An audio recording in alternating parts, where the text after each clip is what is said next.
C'était il y a 32 ans, un anniversaire historique pour l'Europe et pour le pays de l'autre côté du Rhin. On en parle tout de suite. Je le disais, c'était il y a 32 ans. L'Europe se réveillait avec un nouvel État, l'Allemagne réunifiée. Bonjour à vous Bernard Brigoulex.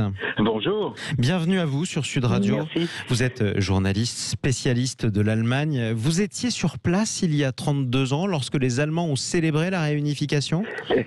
Oui, absolument. Petit correctif quand même, ça en fait 31. 31, exactement. Et, tout voilà, à fait. il y a 32 ans que le mur est tombé, il y a 31 ans que la réunification a été actée.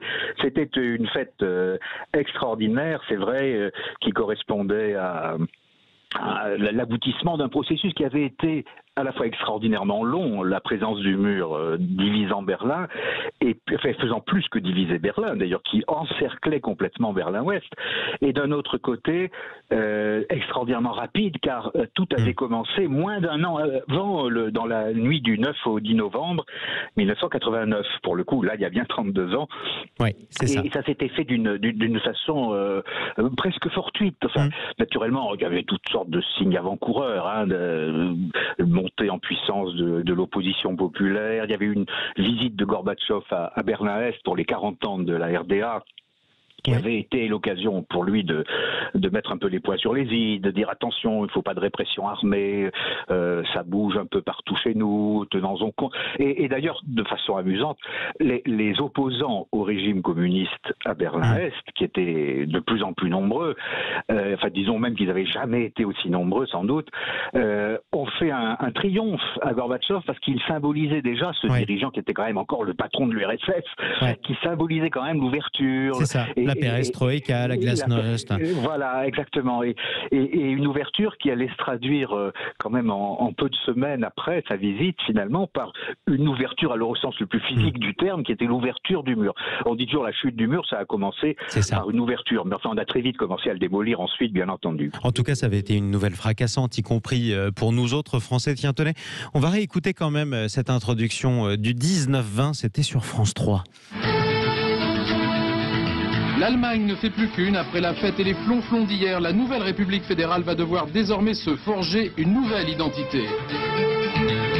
La nouvelle République fédérale va devoir se forger une nouvelle identité. Est-ce qu'on fait encore aujourd'hui, 31 ans après, la différence entre un Allemand de l'Est et un Allemand de l'Ouest ? Quand même encore, oui. C'est moins net que ça le fut au tout début, bien entendu, où il y avait vraiment les gens de l'Ouest et les gens de l'Est, les Ossis et les Wessis. Ça se sentait beaucoup. Alors, même jusque dans leur vocabulaire, d'ailleurs, leurs accents, parce qu'il y a des accents régionaux en Allemagne, comme chez nous, après tout. Heureusement. Oui, absolument. C'était l'unification avait été actée sur le papier. Il restait énormément de chemin à faire et disons-le, d'argent à dépenser pour remettre au niveau de l'Allemagne réunifiée, mais disons en réalité de l'Allemagne de l'Ouest. Et ça, c'est l'argent. Parlons de la culture un petit peu. On a une partie de l'Allemagne qui a vécu sous une dictature, un régime communiste, une autre partie qui était capitaliste, un régime où d'ailleurs on consommait un peu à l'occidental, évidemment à l'occidental.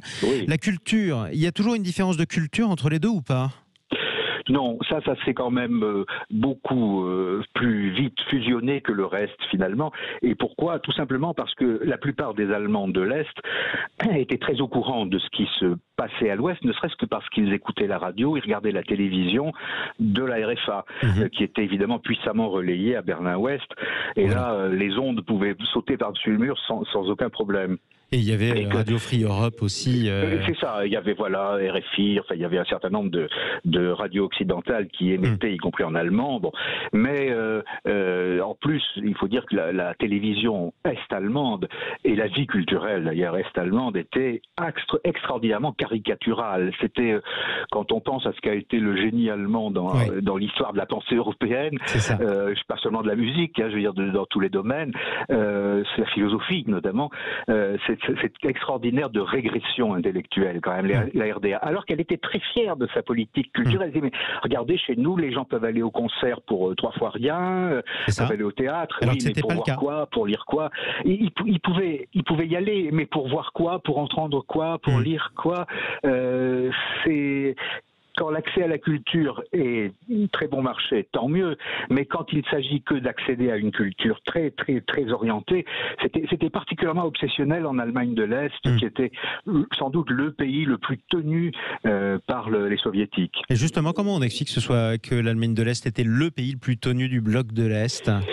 Alors, il faut dire que les relations, je dirais même le statut de Berlin, au fond, a toujours été un peu le baromètre des tensions Est-Ouest.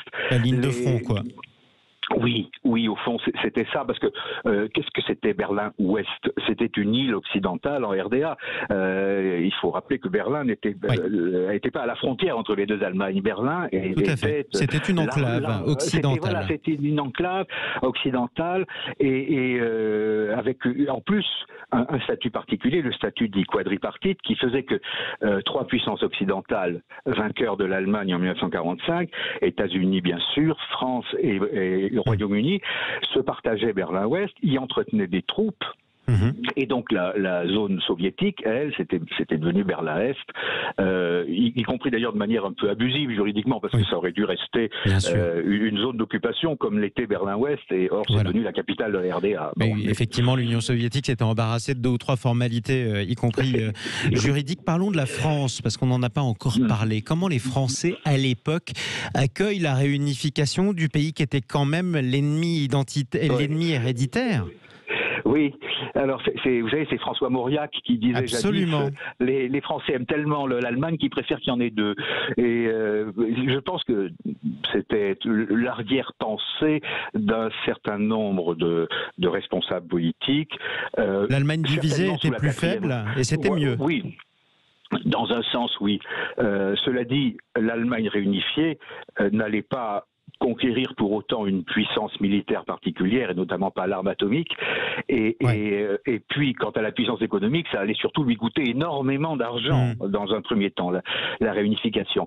Mais c'est vrai qu'en plus, on s'était tellement habitué à ce partage du monde, en tout cas de l'Europe, disons, dans l'esprit de Yalta, c'est-à-dire la zone sous influence soviétique, pour ne pas dire sous occupation, et la zone occidentale, que ça bouleversait beaucoup les schémas. François Mitterrand lui-même, qui ne pouvait pas passer pour un ennemi de l'Allemagne, c'est un partenaire fidèle d'Helmut Kohl, bien que n'ayant pas les mêmes orientations politiques, François Mitterrand lui-même disait après la chute du mur, la réunification, c'est pas à l'ordre du jour, ne confondons pas les problèmes, c'est très bien que le statut de Berlin ait évolué, vive la liberté, mais enfin, la réunification, comme vous y allez, on n'en est pas là, etc. Et il avait même prévu un voyage en RDA, tranquillement pour après. Donc on l'a pas senti venir. Voilà, je crois que ça a été une des choses les plus extraordinaires de la chute du mur, c'est que personne ne l'a vu venir au fond. Il faut se souvenir d'un mot, comment ça s'est passé concrètement. On est le 9 novembre 1989, il y a une conférence de presse, presque un briefing de routine d'un bureaucrate assez obscur du SED, le Parti communiste est-allemand, qui s'appelle Günther Schabowski, qui commet une bourde. Voilà, il est presque en train de ranger ses papiers, il n'y a plus de questions, d'ailleurs il y en a rarement beaucoup de questions avec lui, il est très ennuyeux notoirement. Langue de bois. Et voilà, langue de bois, oui, comme il n'est pas possible. Et au détour d'une phrase, comme ça il dit voilà, c'est tout camarade. Ah ben non, quand même, je voulais vous dire aussi que les voyages privés vers l'étranger vont être autorisés sans présentation de justificatif. Autorisés pour les Allemands de l'Est, évidemment. Alors qu'ils n'avaient pas le droit de sortir, on le rappelle quand même. Alors qu'ils n'avaient pas le droit de sortir. Évidemment, il fallait des motifs très impérieux, et puis le reste de la famille était un peu gardé en otage, de toute façon. Bon. Et là, alors, il y a un journaliste italien de l'agence ANSA qui lui dit, mais attendez, c'est vrai, ça va prendre effet quand, ça? Et il farfouille dans ses papiers, il dit, immédiatement. Voilà, c'est tout, je crois que l'ordre du jour est épuisé, etc. Et il prend ses papiers, il s'en va. Stupeur dans la salle de presse, tout le monde se précipite sur les téléphones, et en plus, il se trouve que la télévision est-allemande retransmettait pieusement pendant ces briefings de Schabowski. Donc, instantanément, les Allemands de l'Est, non, il faut dire qu'ils écoutaient, en plus c'était l'après-midi, ils n'écoutaient pas forcément, ils n'étaient pas scotchés à leur écran, mais quand même. Ils en avaient. Voilà, ça y est. Et puis évidemment, mais ce jour-là, il y a très peu de journalistes à Berlin. Personne ne s'y attend. Le lendemain, ça va être très différent.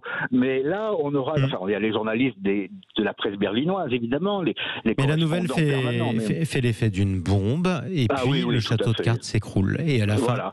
Voilà. Dès 23h, il y a un point de passage qui s'ouvre, pas à coup de pioche, qui s'ouvre très légalement dans la fraternise. Voilà. Et voilà, les policiers seront même les premiers, ceux-là même qui avaient ordre de tirer sur quiconque cherchait à... Ils étaient libérés eux-mêmes de cette espèce de prison politique qui était devenue la RDA. Et alors, si ça a eu l'effet d'une bombe, c'est aussi parce que ça a bouleversé, mais en quelques mots de ce monsieur Schabowski, qui est mort depuis, ça a bouleversé la géopolitique de l'Europe et même du monde. Enfin, c'est un événement fondamental, en tout cas, qu'on célèbre en Allemagne aujourd'hui avec cette fête de l'unité allemande. C'était il y a 31 ans, jour pour jour. L'Europe se réveillait avec une Allemagne réunifiée. Merci beaucoup, Bernard Brigoulex. Avec plaisir. Auf Wiedersehen. Vous êtes journaliste et, je le rappelle, spécialiste de l'Allemagne. Chers